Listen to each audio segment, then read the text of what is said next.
Sizlərlə yenə mən, nevroloq və neyromodulyasiya mütəxəssisi Leyla Şahbazova. Gəlin bu günləri aydınlaşdıraq, miyelit nədir və buna səbəbləri nədir? Miyelit onurğa beyninin infeksion xəstəliyidir.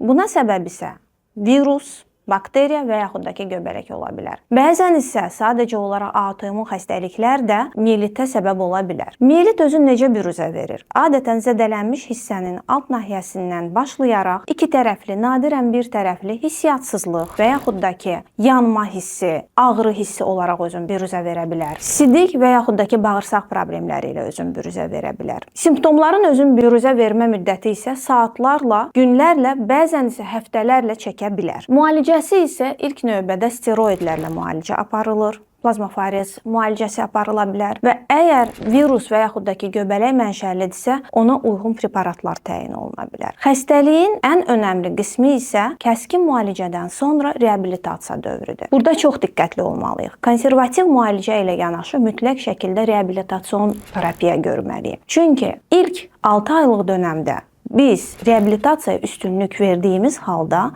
mütləq şəkildə ki, əlilliyin ən minimum dərəcəsi ilə bu xəstəlikdən azad olmuş ola biləcəyik. Və önəmli olan qismlərdən də biri odur ki, əgər prosesdə autoimmun bir xəstəlik varsa, o zaman mütləq şəkildə autoimmun xəstəliyə uyğun qoruyucu müalicə aparılmalıdır ki, miyelit təzədən təkrarlanmasın. Mövzu ilə bağlı suallarınızı şərh bölməsində verə bilərsiniz, mütləq şəkildə cavablandırılacaq və daha çox informasiya əldə etmək istəyirsinizsə, mütləq şəkildə kanalıma abunə olun.